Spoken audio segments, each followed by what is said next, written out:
Welcome back. This is part 2 of our sit down with Shelby Whitaker. We felt like this part of the sit down had to be its own episode because of how emotional and impactful it is. Hope you all enjoy it as much as we did. Okay, so I have absolutely adored seeing your journey online, and I know you've talked a little bit about medical weight loss and your journey with that, and you look fabulous, by the way, and always have. Yes. But it's actually really cool, and I'm super excited to hear your side on, like, as the patient and how it's impacted your life and how surgery has impacted your life.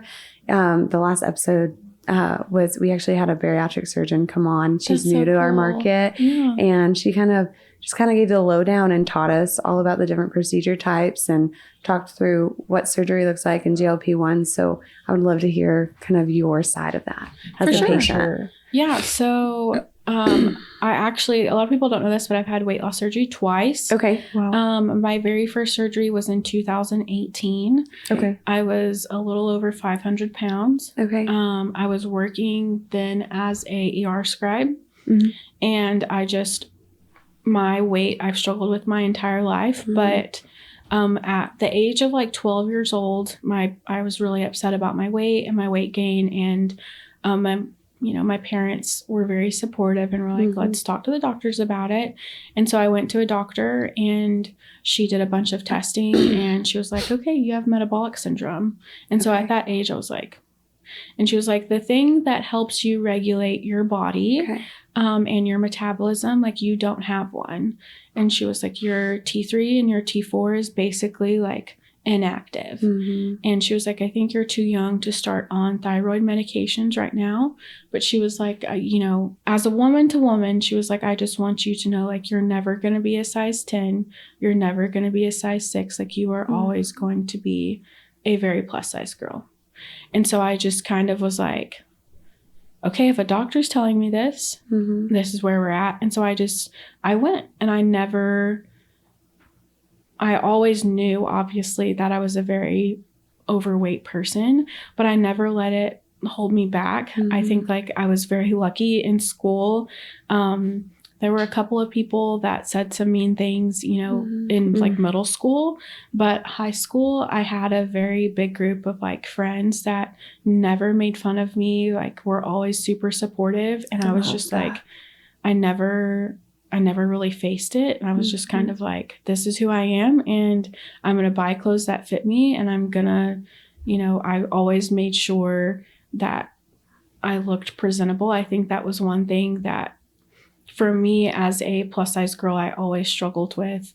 When people see you as an overweight person, they automatically assume that you're lazy. Yep. Like, I think that was... It's a horrible stigma. Yes. Very in my head, though, like, from that point forward. And so no matter how sick I was or how early I had to get up, if I went anywhere really outside of the house, my hair and my makeup was done. Glammed. I've always been a girly girl, for sure. For sure. But it was like, for a long time, it wasn't because I enjoyed it. It was because, like, I have to show that I care. And so that's what I did. And then I got to the hospital, and running for 12 hours was hard. I tore my ACL twice in high school, and I wasn't able to play sports anymore. And so I just kept gaining more weight, and I still did. Once I got to college, I like started lifting weights with my friends, and just like I had done through high school. Like, I wasn't in cross country in high school, but in basketball, softball, like, we had to run. Like, I was very active my entire life. And then I got to college, and it just kept coming on. And then I got into the hospital, and seeing, people that run marathons having heart attacks, like, seeing people in their 40s and 50s and look to be very healthy, having congestive heart failure, like, and obviously now looking at it, like, I know what the indicators are and things like that, but just even at a healthy weight, you can be extremely unhealthy.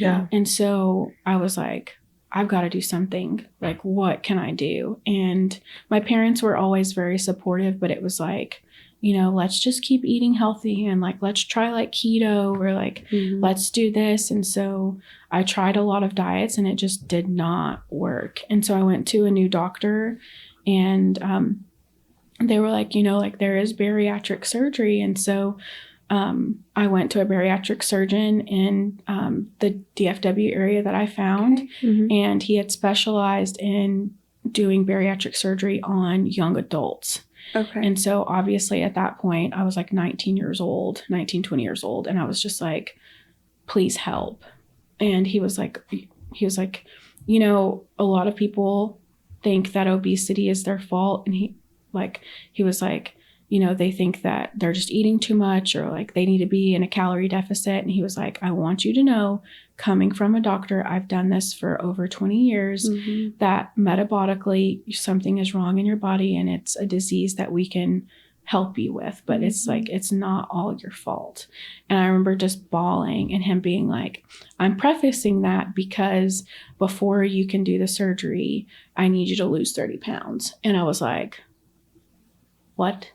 And he was like, you're going to have to be on an all liquid diet. And he was like, I need you on a liquid diet for 6 weeks. And he was like, in 6 weeks, if you've lost the 30, he was like, we'll help you get it covered by insurance because, by your BMI and all of that. He was like, we'll get it figured out. Yeah. But one thing was that my insurance didn't want to cover it because I had my BMI was incredibly high, but I had like nothing, like no diabetes. My blood pressure was perfect. Like they were like, you got to give us literally like so many doctors, even from then to now, will look at my blood work and be like, your blood work literally looks better than mine. And I'm like, one of the doctors said that to me and I literally looked at her and I was like, then why do I look like this? But I did an all liquid diet for 6 weeks and it was incredibly hard. I actually lost more than the 30 pounds because I was like so scared that I wasn't going to be able to do it, that I was like working out and he was like, okay, you're developing bad habits. Like he was like, I need you to just drink your protein, go on walks. And he was like, just take it easy. Yeah.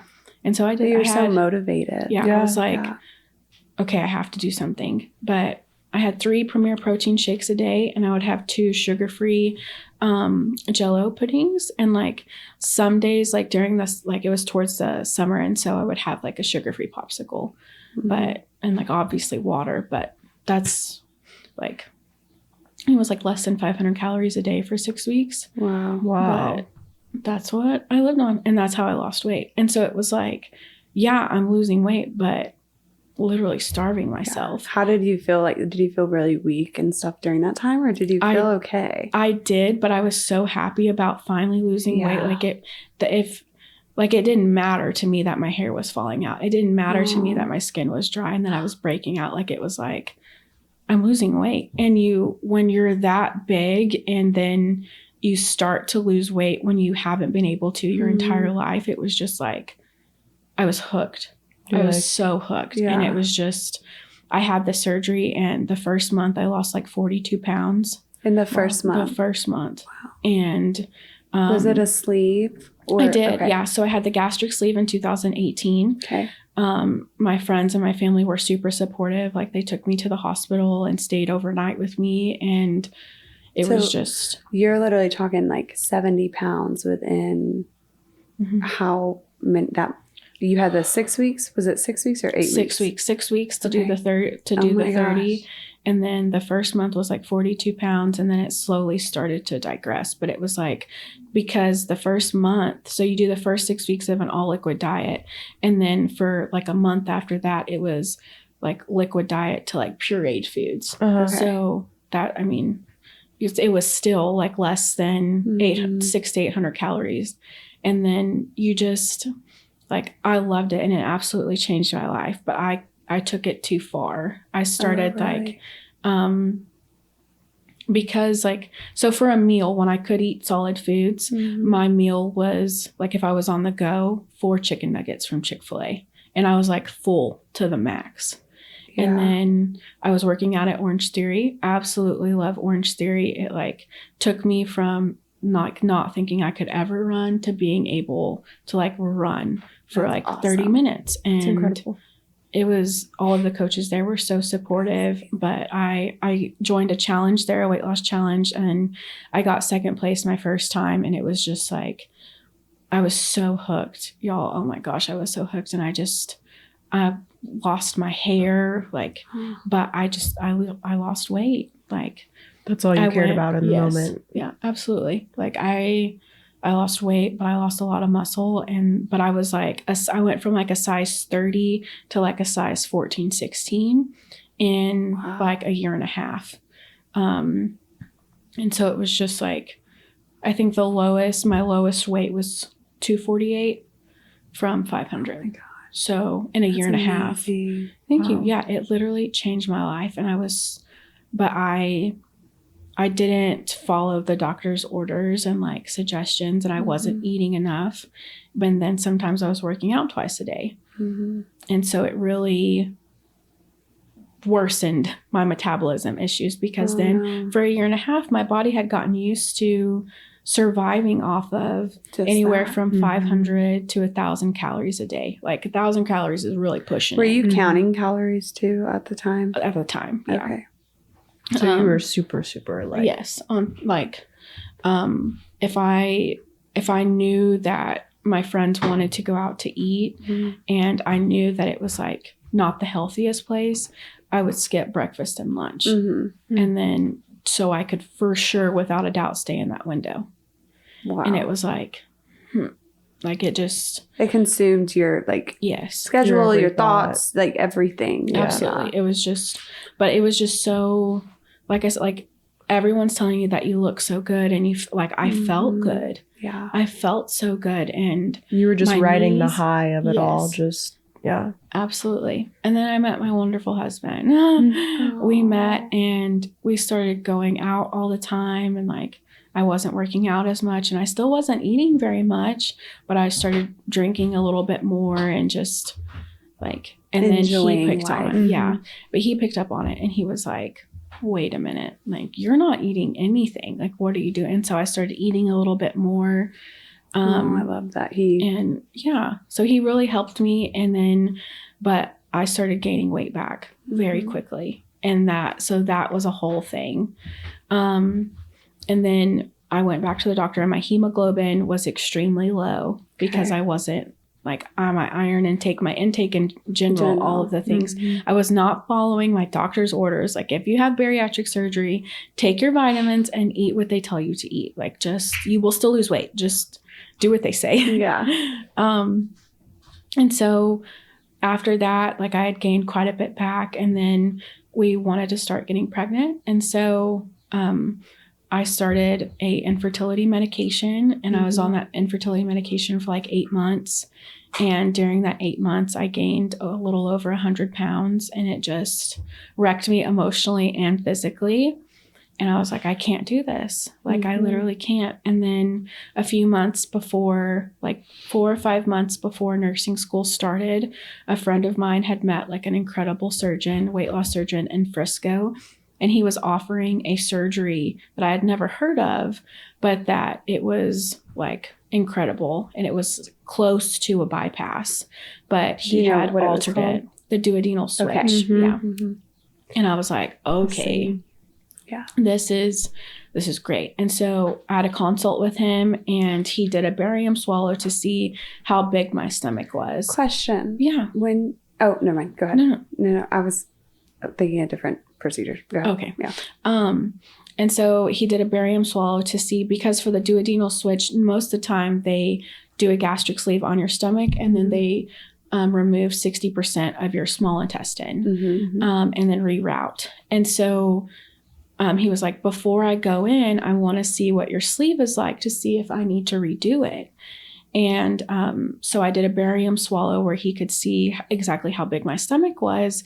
And I did the follow-up with him, and he was like, are you even eating? Like, and I was like, yes, like I'm eating. And he was like, how much are you eating? And so I told him, and it was like half a sandwich, like, and maybe a few bites of fruit was like a lunch meal or a dinner meal. Like, it's still like, even at that point, at a little over 400 pounds at that point, like that's what my meals looked like. And he was like, I cannot cut your stomach smaller. Like, if I cut your stomach smaller and we do like 60% of your small intestine, like he was like, you are going to lose weight, but he was like, you're going to lose your skin. Like, you're going to like have so many issues health wise because you're not getting any nutrients, because your small intestine is where all of your nutrients are absorbed. And so I was like, okay. And he was like, I'm still going to do the surgery, but I'm not going to redo your sleeve. And he was like, but you still will lose weight. Like you will still do great. And I was like, okay. He was like, it's going to be a little bit more slow, but he was like, you're going to have to do it the right way, and you're going to have to do what we tell you. And I was like, so were you motivated and dedicated to that at that yes. point? Like just very literally. Like following like, every instruction. Literally. I will take my vitamins. Like I will eat my portions. Like I will do it. And so he was like, okay. And so we did the surgery. I had surgery December 15th, and then I started nursing school less than a month later. Wow. But it was a lot harder than the very first surgery, the gastric sleeve. I had no side effects from, like, no, like a lot of people get dumping syndrome and have a lot of issues with it. I didn't have anything, but the duodenal switch, like I couldn't eat or drink anything without having terrible diarrhea. Like I literally couldn't. And the first 6 to 8 months, honestly, after the surgery, my stomach couldn't decide what it could handle and what it couldn't. But I was like forcing vitamins down. At one point during nursing school, like I wasn't as good about taking my vitamins. Like I would skip a couple of days here, and then, then I would be like, oh, I'm behind, and then take them again. And I went for a follow-up, and my hemoglobin was like crazy low. And he was like, I literally am on the verge of sending you for a transfusion. Like, what are you doing? And I called my husband, and he was like, what are you doing? Like, you have to take your vitamins. And so I am very, like, it's a ritual now of like, I take all of my vitamins, because then it was also like, if you get pregnant and there's not enough hemoglobin and like platelets and all of the nutrients for your body, you're going to have a miscarriage. And that was like the biggest fear at that point. And so it was like, Shelby, you're trying to grow another human too. Like, get it together. And so now I stay very on top of my vitamins. But when I had the surgery, I think like for that time period, my highest weight was nearly 420. Okay. So, and then now, like, what does your relationship and support look like with your doctor? Like, how often are you seeing them and just like having that continued, follow up? Yeah. So, the after surgery, like I saw him on FaceTime a week later, I think at 1 month, 2 month, 3 month, and then 6 month, 9 month, and then at my year. Okay. So I just make sure I follow up with them. And then I also am seeing 2 other doctors right now for fertility, and then just a regular like primary care doctor, just to make sure that my labs are still very much in order. That's good. So what are your eating habits and stuff look like now? Are you able to eat more than you were before? I guess that's my question. So right now, like it honestly depends, like because it's still obviously a sleeve. If I go too long without eating, I cannot eat very much. Like if I like for breakfast this morning, I had like a really early dinner last night. And so if I go more than like 12 to 14 hours without eating, it's like 2 scrambled eggs. Like that's it. Yeah. But if I try and make sure that I'm eating, a healthy breakfast with as much protein as I can. I aim for like 25 to 35 grams of protein per meal. And then like 10 to 15 grams per snack. Okay. So that's where I sit at right now. But my biggest thing is like meal prepping now. Yeah. Of just making sure that I always have some type of snack. So I I have my lunchbox at work. And so I love like. Do you need pink Stanley? I love it. I love pink. Yes, you're like, if I can't wear the pink scrubs, I'm bringing my pink Stanley. My shoes, my socks, my bra, even my underwear. Something's got to be pink. There you go. Yes, but yogurt, my little chomp sticks. If you haven't tried the beef jalapeno stuff, They're so good. Literally so favorite. good. I went into the hospital cafeteria the other day and I hadn't seen them in a long time. And there was a whole bunch and I literally grabbed 2 handfuls because I was like, Stock up. literally. And it's cheaper here than it is at the grocery store. So I'm going to take my discount where I can. You can, so I actually was looking, I think you can like bulk order like those packs that they have at the store. You can bulk order them online and I'm like, I'm doing that. Literally. Oh, really? Yes. I need like 15 boxes. Yeah. Please, thank you. Absolutely. I've only tried the beef and the regular, but the beef is my favorite. Mhm. Yes. I'm like, I They're need to so try good. the other ones. Yes. But yeah, it's just I'm trying to get in as much protein as I can. And since I can only eat a small like amount, like for breakfast this morning, I had 2 scrambled eggs and half of a, the Kodiak waffle pancake things. I eat those. Yeah. The waffles, I had half of one and then the 2 eggs. And then like if me and my husband go to dinner, I usually eat like a little less than half is what my body can like tolerate. But I'm not as like I'm obviously aware of what I'm eating, but I'm not Like, as much of like, You're not letting it consume you. Yes. Yeah. Like my very first time I had surgery, they told you in a packet that a normal meal was 5 to 10 bites. And so with your sleeve, like that's how much you could like handle is basically what it was. But in my mind, it was like, okay, I'm only supposed to eat 5 bites per meal. And so that's how bad I got with the first surgery of like, that was 6 bites, Shelby. Like you're topped out. And it was like, no, girl, like you had 6 bites of broccoli. Like that doesn't count. Yeah. So I'm You had to much better about it. Yes, for sure. Good. That's awesome. I'm glad your relationship with food has gotten better. I certainly see how that happened. I would be the same way. Yeah. Because you seem like a very determined individual and you're like, this is what I'm going to do. Literally. Yeah, So whatever it takes. Yeah. For sure. I think that like I've shared so much of my journey from like everything online. Yeah. Where I also feel like, I kind of revert a little bit of like people know that I'm losing weight. Do I look like I'm still losing weight? Like, do I look different? Like I still have the body dysmorphia issues of like looking in the mirror and being like, I look like I'm 500 pounds. No. Like literally this morning I looked in the mirror and I was like, you look stunning.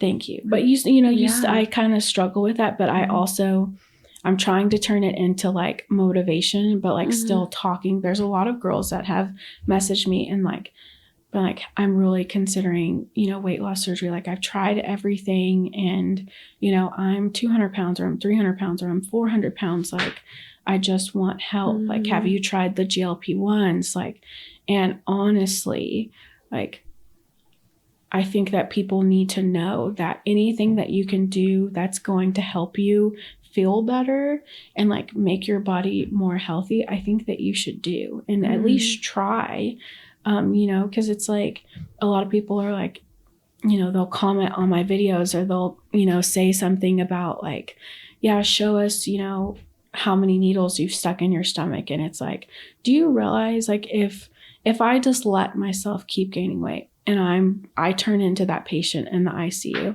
do you know how much medicine they get? Like, oh yeah, there's no going to the gym. There's no like eating healthy. Like there's none of that. Like you're literally, you end up on a ventilator and it's not just because you're 300 or 400 pounds. Like that can happen to you at 150 pounds. Yeah. So it's just like, I don't understand why people are so critical of it. And it's so frustrating because it's like, if you have someone that really wants to change their body and they have a tool to help them, like I know it's a big difference between like, creatine and all of that, but it's like, it's a supplement that's going to help me.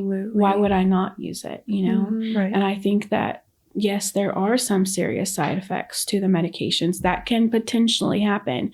But if you know that at this weight, whether, I'm 250 or 450 pounds or even more, like high blood pressure, diabetes, congestive heart failure, like sleep apnea. There's so many things that coordinate with obesity that it's like you can get help for it, and it's okay if you need help. So I've never struggled with that thought, but I know a lot of people do. And so it's like, it's okay. Yeah. And you don't have to share your whole story online. Like, you can tell your husband or your spouse or someone that's going to be supportive of you through it, or you can keep it to yourself, whatever you need to do. But like, at the end of the day, it's your body. It's your body. It's your health. And like, if you don't make changes, literally everything stays the same. And so if you're gaining weight, you're going to continue gaining weight unless you make changes or get help. And so it's like, if you need a medication or a surgery to make that change, then it's just a tool for sure. Absolutely. I love that perspective as well. Yeah. I also love, go ahead. No, you're good. I also love that you were never like shy or struggled with getting help. Like, and that you've not only just gotten surgery, you've like completely changed. Well, you ate healthy pretty much anyway. But I think some people, even with like the shots and stuff, they're just like, okay, I'm just going to inject this and not change any other part of their life.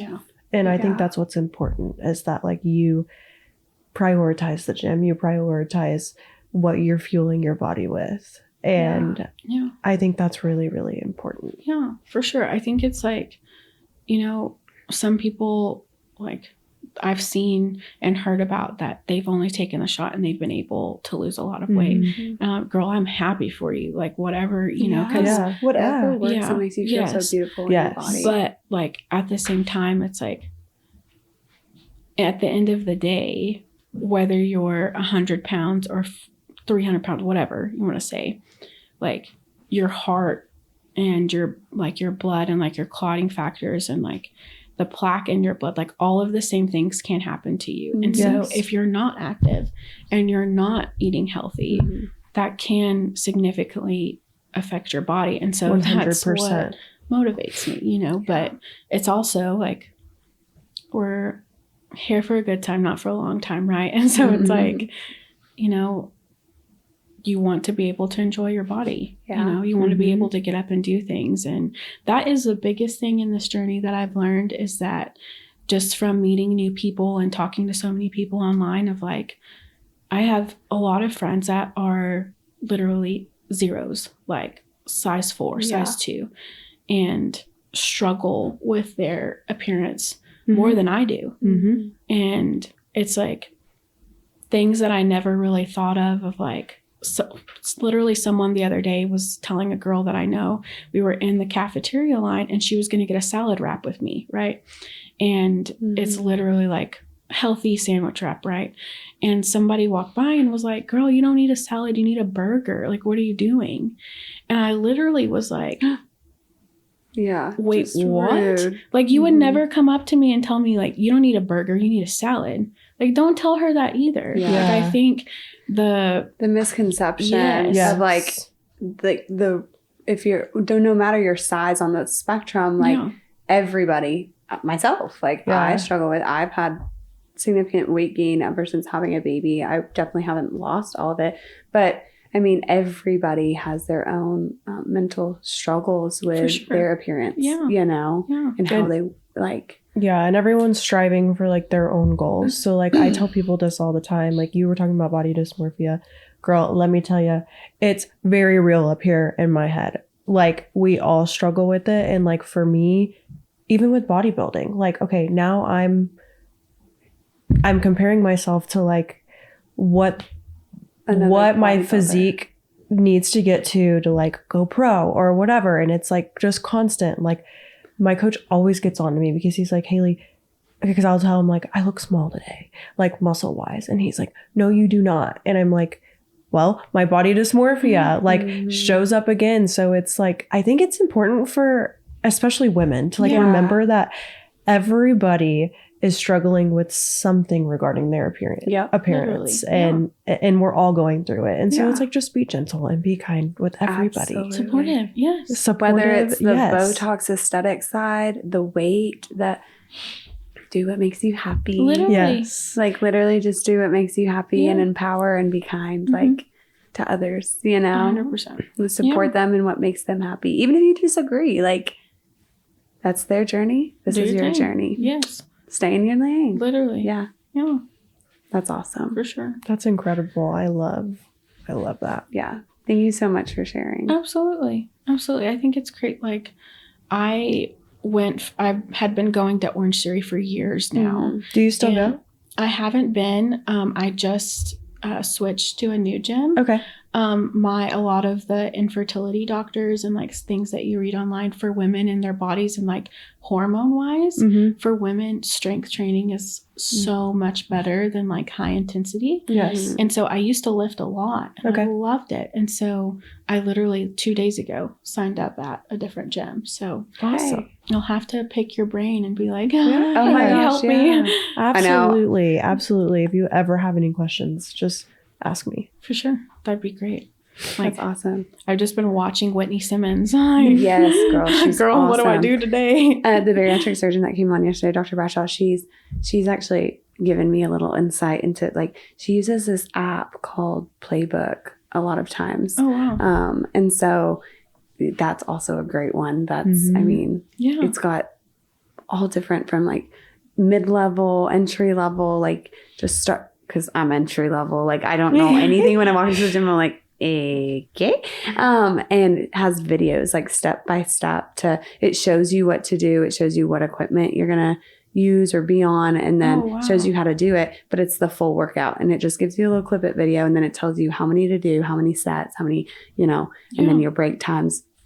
Awesome. Oh, so cool. I think those apps are incredible. And also I always tell people, I'm like, just because so many people, I feel like, walk into the gym, especially women. One, they feel like they're going to be judged. Two, they don't know where to start. And it's like, look, start with the basics. I mean, you know, a basic bicep curl, you know, a basic squat.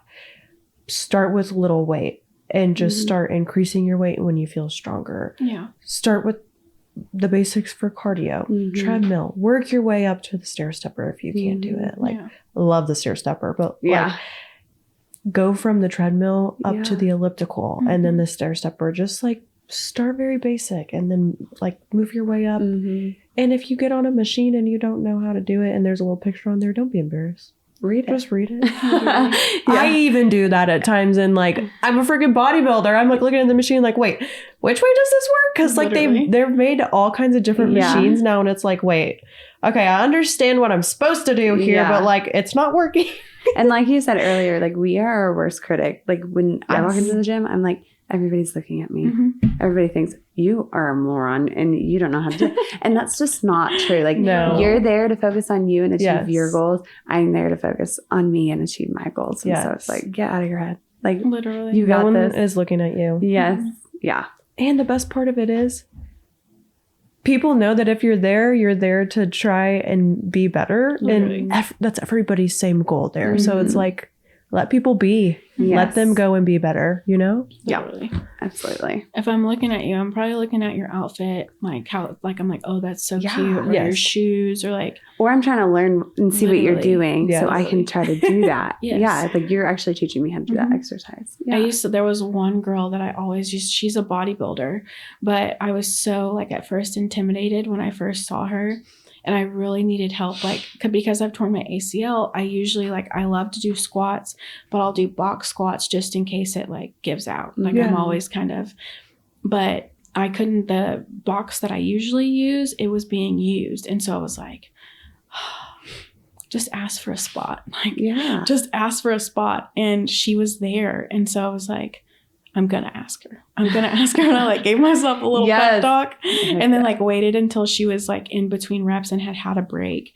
And then I went up to her and she was the nicest thing ever. And she, you know, spotted me and she was so sweet. And then she was like, girl, you got that. Like you can do way more than that. And so I was like, okay, you know, like that's awesome. They're way more supportive, you know, than it's like you just get in your head and the negative self-talk. You just have to be like, girl, bye. Like just don't listen to it. Yeah. I think that's also part of the reason why I've been like really trying to like share a lot of my workouts too on social media, because like I do have a lot of people that actually follow along on that journey, and like they've messaged me and been like, which I never realized this for a while, but like I was never a super heavy set girl, but like in high school and stuff, like I had a little bit of chunk, you know, and I never really found like fitness and bodybuilding and everything inspiring until after college. Yeah. But I was always a gymnast growing up, so I was like kind of fit, you know, but it's completely different now. But anyway, and so a lot of people watched me transition from that person to like a person with more muscle and like tone and whatever. And I was like, I didn't realize how many people were like actually paying attention to that. Yeah. And so like now I get messages of like, you have really inspired me. And I'm just like, it's really touching, because I'm just like, well, I didn't know, but now I'm like, I want to make more videos. I want to help other people. And like, even if you can't do the weight that I'm doing, like you still can kind of see like what my daily workouts look like. And like maybe encourage like people who don't know those exercises to go and try them. Absolutely. Well, so with that too, I love that you mentioned the social media side. How has that been for you? Because I mean, I feel like social media can be the best place. There's just such encouraging, like amazing people, but then there's also like the downside of it. What's your experience been like so far? I just started posting, and sometimes like in the very beginning when I would post, things would just go like viral. And at first I was like, oh, you know, like this is kind of cool. Like maybe I should keep doing it. Maybe I should, you know, try. And then everything with my wedding like went viral first. And then I felt like because everything was going viral, I had to be everything had to be perfect. And then it became too much, and I was like, I gotta stop. So I stopped for a while and would just kind of make one here or there, you know. And then when I started my next weight loss, I was like, one of the big things that they tell you because of body dysmorphia is to record your journey. So that way you can physically see and watch the changes in your body. Yes. And so I went to TikTok to kind of see how people had done that and recorded that. And there wasn't very much online. Like after, like, there was quite a bit for gastric sleeve, but not much at all for duodenal switch. Like if you search duodenal switch, it's a lot of physicians telling you about the procedure, but not as much about like the process and all of that. And so I just started being like, I'm just going to start recording everything. And then with nursing school, like I just started recording, and then I just started posting, and I stopped being so like perfectionist about everything. And then like, just like shut up, the real, the raw, the me. I mean, on it, like sometimes I get a little bit like too much of like, oh, that hair's out of place, or, you know, whatever. But there's so many girls that I've connected with that it's just like people that I really see as my friends that live states away, you know, that. And you've never met in person. Literally. Like this. Like literally. We've never met in person, you know? It's just like, it's so crazy. And then like, just thinking about being like people messaging me and being like, you're an influencer, and then like having actual business companies reach out to me and, you know, being like, I want to send you this product for you to try. And like, we love your platform. And realizing that it had gotten to that point, I was like, wow, you know, I really enjoy this. Like I have so much fun with this, but people are actually like wanting to support and wanting to see, you know, part of my life. And I share many different aspects of my life. And I think a lot of people on social media, like for them to like go viral and be an influencer, like they, like one of the big points is to create a niche, like, you know, weight loss or infertility or, you know, beauty. And I'm like, no, I'm posting it all because it's this like, is me. Yeah, this is all I of have me. lots of sides literally. of me. Literally. And then just so many people messaging and just being so supportive and asking questions and reaching more and more people and just talking to people, especially about my infertility. Like there's so many things that I would have never known and that I think I would have been farther back had I not been posting. And then just the support that's there. It's just like, I love connecting with people. And so being able to connect on that level, but also feel so supportive, especially as like someone that is still very plus size in the social media world. Like I have struggled a little bit with like, I haven't, you know, such and such company hasn't responded to me, or like I applied to be an ambassador and these companies have yet said yes, but like some of them haven't responded back. And it doesn't matter if I'm working with the biggest companies or the smallest companies or like anything at this point. I'm just like happy where I'm at. Literally, I'm just I do want to keep growing and keep like connecting and creating more opportunities for myself and others, you know? It's just, it is empowering. Of like, I am, like I was 400 pounds and people still liked my videos. And I'm a lot smaller, but I'm still very plus size and figs. And just because you're plus size doesn't mean you can't wear figs. Like I'm showing you like, you're rocking them. Thank you. I love They're that. so comfy, but I'm like, girl, like you can do it. Like, you might have to mess around with the sizing a little bit, but I promise you, like, it doesn't matter if you have to order a 4X. It doesn't matter if you have to order a 5X or like a 2X. Like, it doesn't matter. Like, it's whatever they make, like, that fits you. Like, if you want to wear it, try it on. Yeah. See if it works. Absolutely. And I think that what's so incredible is like, you probably don't even realize how much of an impact you're actually making on your platform. Thank you. Like, absolutely. There are people that like, whether it's your weight loss journey or your IVF or I don't know, anything about any aspect of your life, like they are watching and like they're listening. It could even be girls that are like, just hearing you say that, like you can wear the figs, like that probably means so much to certain people. And you don't even realize. So keep doing it because you're utilizing your platform to like empower and inspire. And I love it. Thank you. Yeah. Thank you. Yeah. It makes me feel really good. I'm like, okay, like we're doing good. Yeah. We're doing good, you know, but like, I think it is like, you know, girls will message me all the time of like, I'm this tall and I'm, you know, I wear this size pants. What size do you think I should order?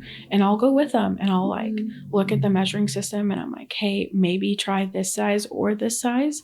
If you want it a little looser, maybe try this one, you know? So it's like, I appreciate that. I feel like it's just like another connection of like, girl, let me be your bestie. I want to be your bestie.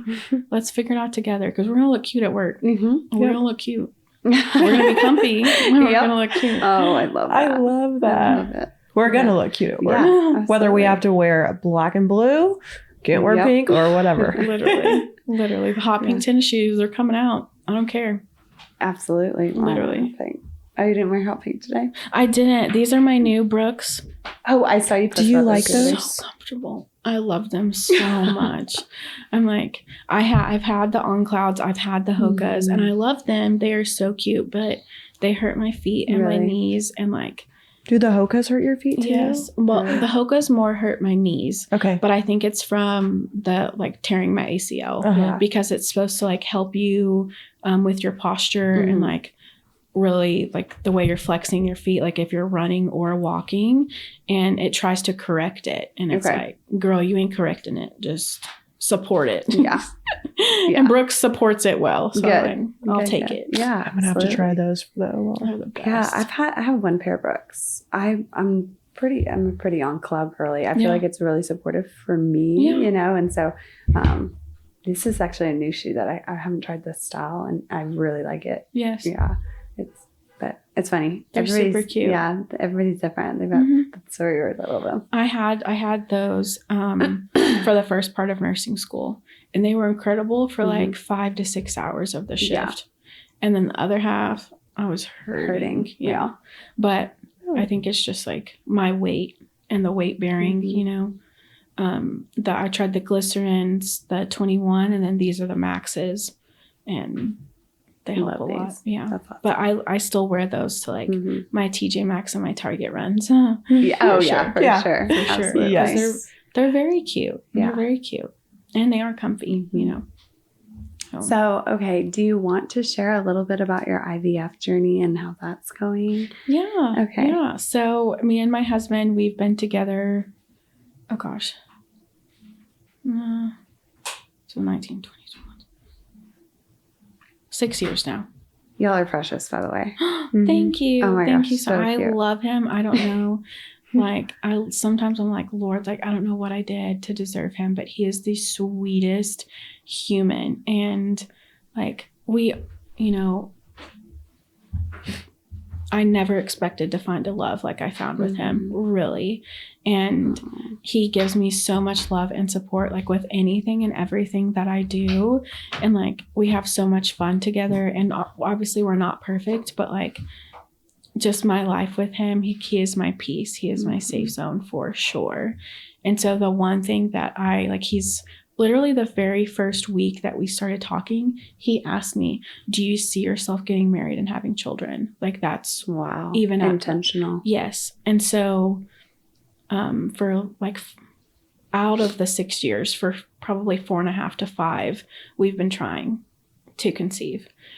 And our relationship, like we got engaged before we had been together a year. So like we knew very early on this is what we wanted.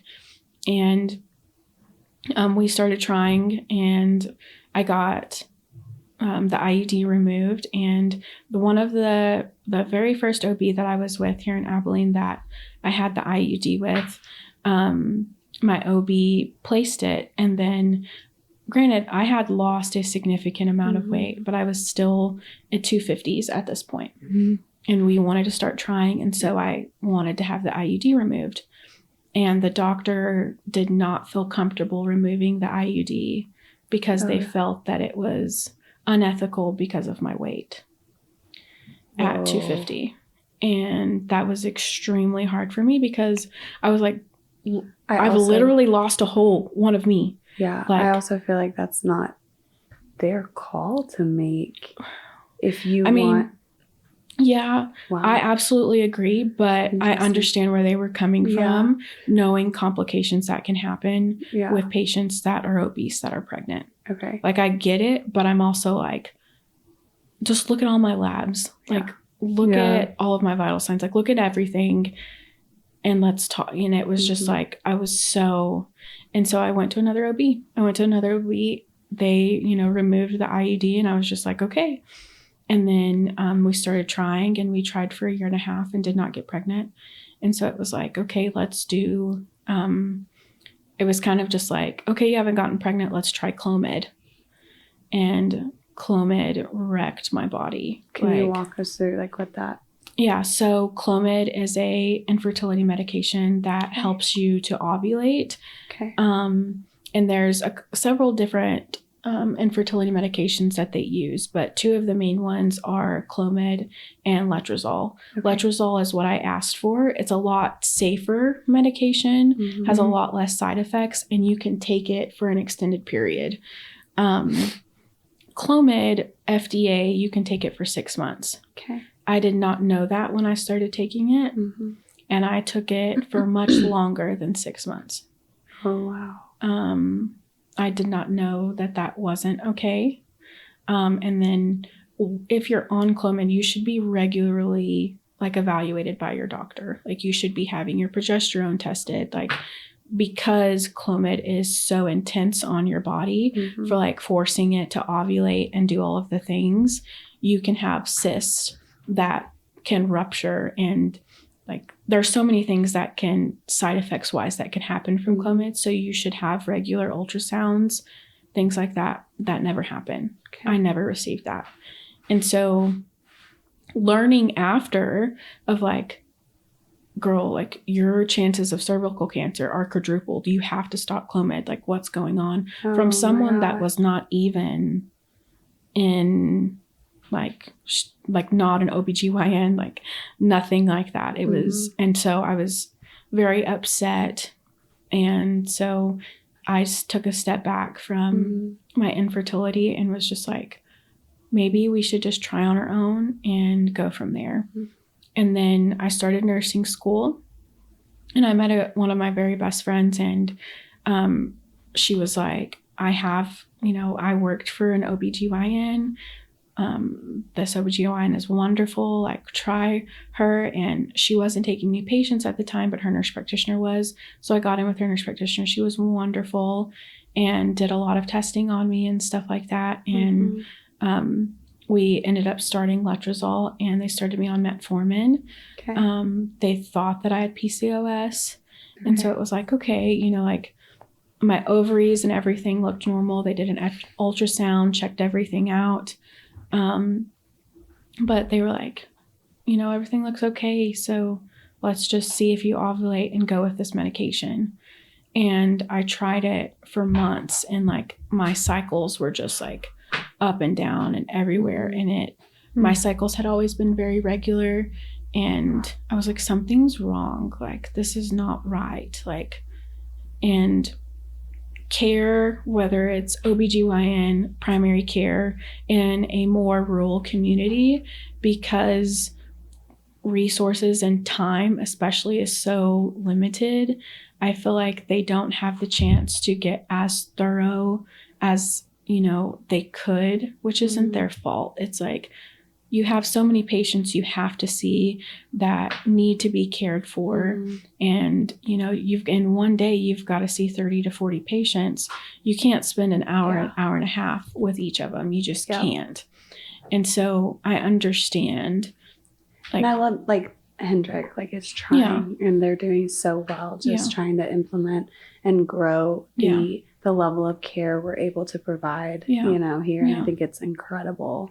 But no, I totally agree with you. Yes, it's just limited resources. That's limited time, limited people, all of the things.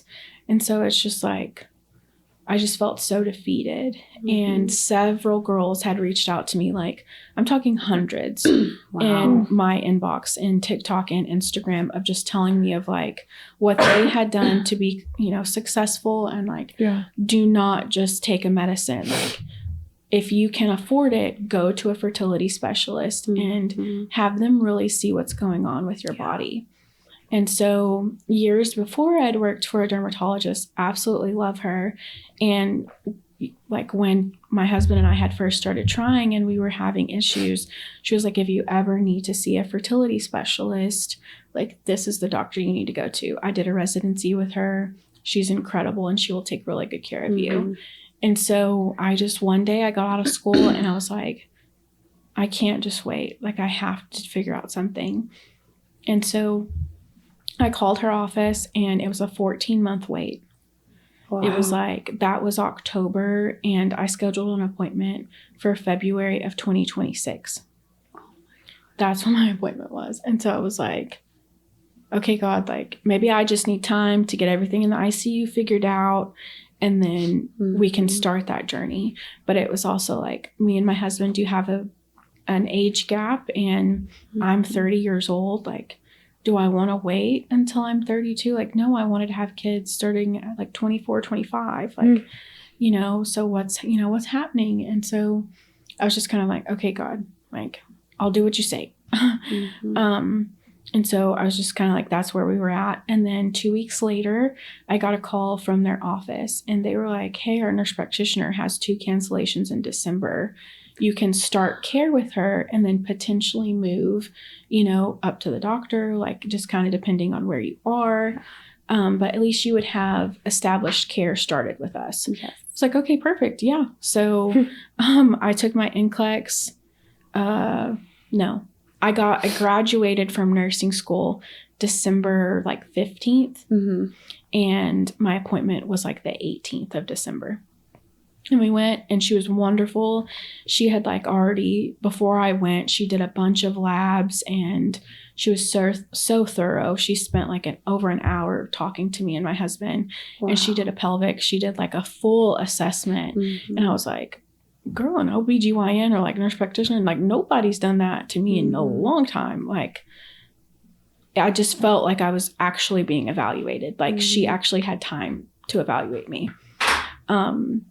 And that's even too, just to speak to like the differences in roles. I mean, like, that's a fertility specialist. Like, OBGYNs, like, they like you said, have that kind of time. It's Literally. a different role. Like Yes. they're delivering babies. Yes. They're, like they're seeing they're in surgery. Like, Yes. like the spectrum's just so Yes. that's amazing though that Yes. you were able to get in and have those for resources. sure. And that's the thing too, is it's like this facility is 2.5 hours away in a hospital that the hospital is just for like mother baby. Like this is just OBGYN. And so it's it's a whole hospital of OBGYN. So it's like they, it's a lot more access. You have a lot more time. You know what I mean? So it was like, it stinks because it's like you do have to go. I do have to make a drive, but it's okay and it's worth it, Yeah. But I just want to like say that because I feel bad because Abilene is such a great community and the healthcare here is there. So many of them go above and beyond, and it's just like I love a lot of them that have taken care of me. It's just I just needed someone that was able to give me a little bit more time, 100%. But we finished there and she was like, you've done all of the things. And she was like, I think you would probably be a great candidate for IVF or IUI if that's what you need. She was like, but you can't like the doctor is so full. She's not going to be able to see you for at least another year. And I was just like, okay, but like at least she has my information. Yeah. Now she has a baseline of where I'm at now. Yeah. Because that was literally like a year after I'd had my surgery. And so I still, like I had lost a significant amount of weight, but by the time I saw her, I wanted to have lost another 50 to 80 to 100 more pounds, Yeah. So that's kind of what I was trying to look positive with it. And then one day I was literally at the hospital as a nurse tech and I had gone to lunch and I saw a call and it was from the hospital and I was like, oh, I bet they're calling with results or something. And so I answered it and it's the fertility specialist nurse. And she's like, hey, she was like, the nurse practitioner talked to and consulted with the fertility specialist and she wants to see you now. And I started bawling. I was literally in the line and I just started bawling and I was like, you're going to have to wait a second. And I walked all the way out of the cafeteria to the bathroom and just tried to gather myself. And I was like, wait, can you say that one more time? And yeah, I scheduled an appointment that day with her. And it was only like a 2 or 3 week wait. And we got there and I didn't really know what to expect. I honestly didn't even expect like a pelvic exam. Like I was like expecting it to be very like a quick. And she walked me through all of my lab results and was like, honestly, like so much of your hormones is in such good like health and such good levels. And she was like, there are a couple of things that are off, but she was like, I really can't tell if you have PCOS because so many things are doing so good. And then she was like, I want to do like a bedside ultrasound to like look at your ovaries and look at your uterus. And through all of my infertility, like I've had an HSG, like have had several other ultrasounds, but normally it's by like an ultrasound is done in this area by a tech. So when they do it, whether something's really good or something bad, they're not supposed to tell you anything. They're just supposed to tell you, the doctor will tell you. And so since she's the doctor, she was like, oh, this ovary looks incredible. Like she was like, here's all of your follicles and showed them to me. And I've been struggling with infertility for over 5 years. And so it was literally like, I have ovaries and there's eggs in there. And like, there is a possibility for a baby. And so it was just like, just 5 minutes of her to do an assessment and an ultrasound, like literally changed so much. Yeah. And then she like went to my uterus and she was like, oh, you have a lining, like, oh, tissue. She was like, you have like your uterine lining, like everything looks so good. And it was just all positive. And I was like, no. Like, you got to keep looking. Like, I'm sure there's something wrong. And she was like, no, I'm literally looking at everything. Everything is perfect. And she was like, honestly, like, just from this exam, like, she was like, I don't know why you're not pregnant. And she was like, I'm going to take a few minutes. There's a few other labs that I didn't get to look at. She was like, clean up and change. And she was like, I'm going to come back in a few minutes. And she came back, and she also had like my husband's like sperm analysis. Like, she literally had everything. Mm-hmm. And she looked at my husband and she was like, I normally don't say this. She was like, but this is the best sperm I've seen in a long time. Oh. And I was just like, thanks. But it was also like my husband, my dude. Literally. But my husband, he had like this whole time, they had been telling him that, like, at one point they literally told us that they thought that he was infertile because of his numbers. Oh, wow. And so he like almost started crying like with her telling him this, and she was like, wait. And so I told her, I was like, no, like, we were expecting to come today and you tell us that like it was him. Mm-hmm. And she was like, no. She was like, she was like, looking at this, she was like, sometimes people don't know how to see the whole picture. And she was like, he is producing like, it was like 300 million sperm. Wow. And she was like, so for the percentage of it, they look at the motility. They look at like, is it abnormal? Is it not? Is it, is it able to swim? Is it not? What are the, the tails, all of the things. And she was like, the percentage is low. She was like, that is moving or like doing exactly what we need it to do. She was like, yes, the percentage is lower than what we would like. She was like, but then you look at the amount, and she was like, 20% of 300 million is a lot. Mm-hmm. She was like, way more than I would need. She was like, this is perfect. And so I was like, okay, so then what's going on? And she was like, in that moment, did it like bring y'all together? I mean, because I'm sure like you both have gone through a roller coaster of emotions, like, and not wanting to play a blame game, like, because it is nobody's fault, you know, like, right. But then like in that moment, like when I can only imagine, like, I would just want to, you know, like. I literally watched the relief kind of just from him, because there is like an age gap with us. And he's always been like, you will be the best mom. Like, I want to be able to give you that. Yeah. We both really want a family of our own. Like, that's our biggest goal in life. And so to hear that, like, it is a possibility, and it's a very good possibility, and all of the things, especially for him, was huge. And so it was just like, maybe it's not your fault, like, for him. And I'm sure it was hard for you, like, to watch him probably like struggle with feeling like it was him for such a long time. For sure. Because it's like, you don't want to be the reason that you can't not have a family. Right. Yeah. And this man has gone up. He before we met, was a police officer, and he dipped. He's like, he used those nicotine pouches.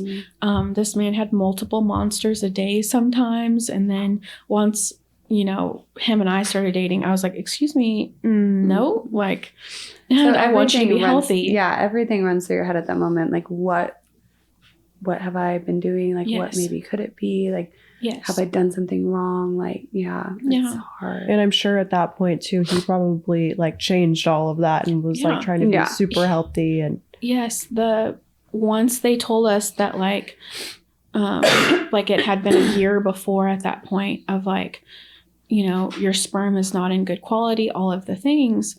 He stopped alcohol. Like, we would go out, he would, he wouldn't drink at all. And then he stopped nicotine, and then he stopped caffeine. Like, he went from having 1 or 2 bangs a day to nothing. Wow. And so it was like, he had done so much to make sure that, it wasn't just me trying.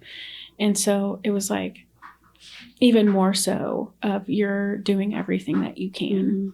So I was really proud of him in that, because it was like, you have done all that you can, and it all was worth it, whether you really needed to stop all of the caffeine and nicotine altogether or not. But like, it's okay. Like you've done so much and everything is, with you is fine. And so we were both very relieved in that moment. And so I remember looking at the fertility specialist and I was like, so what is happening? And she said, okay. She was like, I spent a lot of time looking at your case and your information. And she was like, what I think is happening is it's called like early lining like disruption. Okay. But basically what it was that my thyroid is in like your normal limits. And so you have like in any lab, you have as low as it can be and high as it can be to be normal, right? And so mine was on the lower side, but it was still within normal limits. And so like it had never really been like looked at that as like something was wrong there. But my estrogen and my progesterone were extremely low. Yeah. During my day 21. And so she was like, what I'm pretty sure is happening is your thyroid is not having your body produce enough estrogen and progesterone. And so your cycle is regular and it is like, in that window of being normal. But she was like, your cycle itself, like while you're actually like bleeding, she was like, and then when you ovulate, she was like, you are obviously ovulating. She was like, but then after you're ovulating, she was like, you're ovulating too late in your cycle. And so she was like, I really think you are most likely getting pregnant, but then losing it because your next cycle is starting too early because there's not enough estrogen and progesterone to keep that, like to have it stick, basically.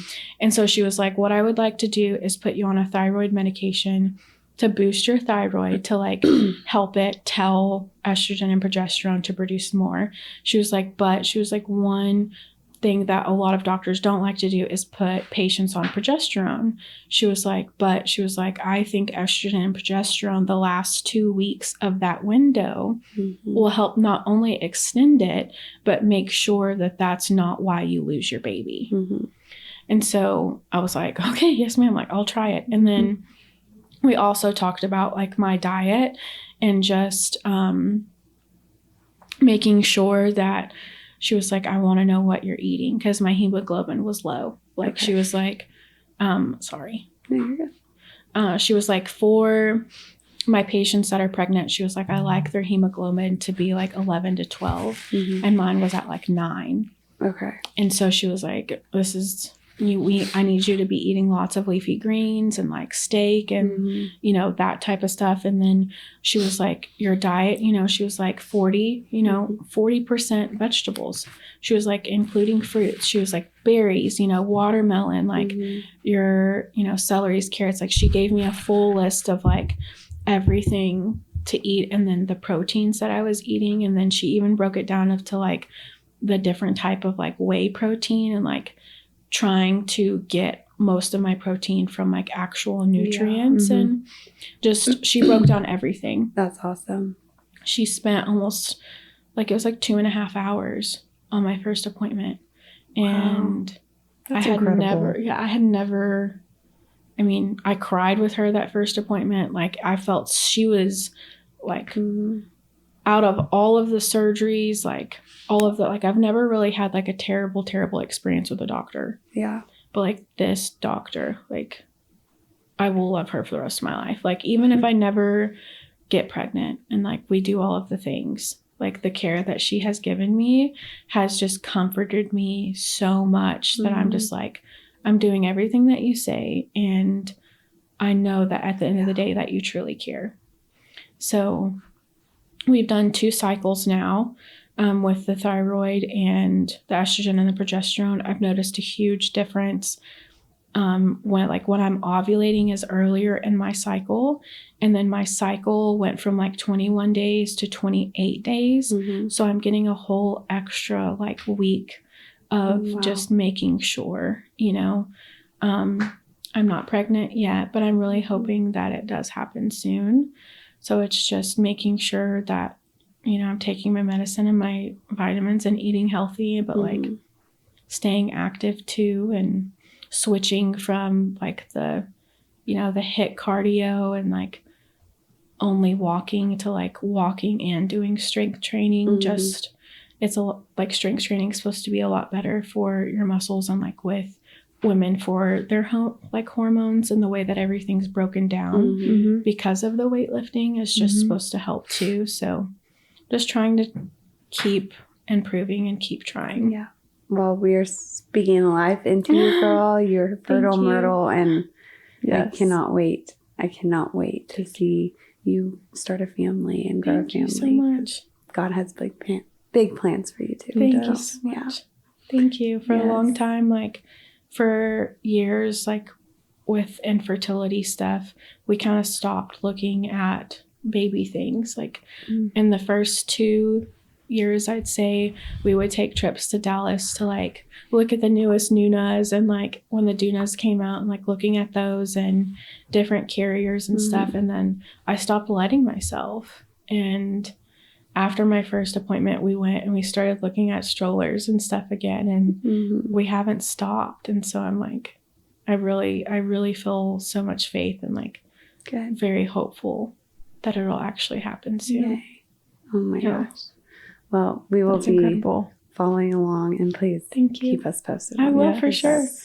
I will. We're so excited for y'all. Thank you so much. So, Shelby, thank you so much for coming on. Yeah, like, thank you've you. been so vulnerable and raw and real, and like honestly, just like we just got to sit here and get to know an incredible person that like we did not know, And I think you're so beautiful inside and out. And I do too.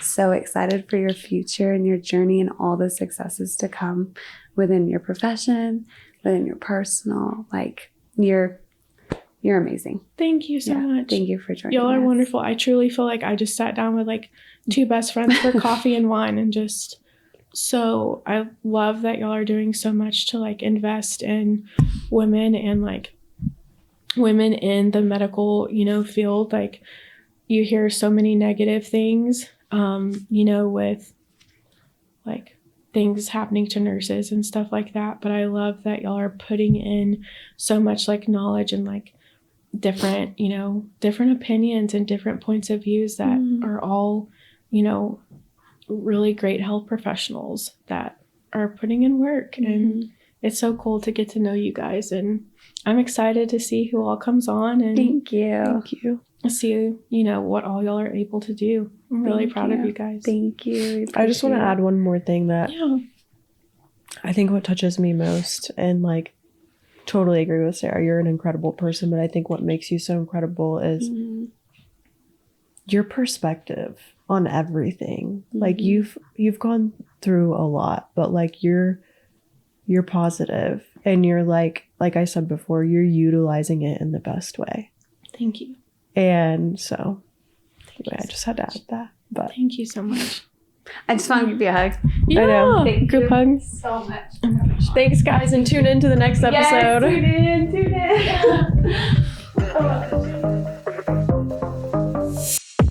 Hey, who this? I'ma pull up in a brand new bay. With this, go hard, dollar do pay.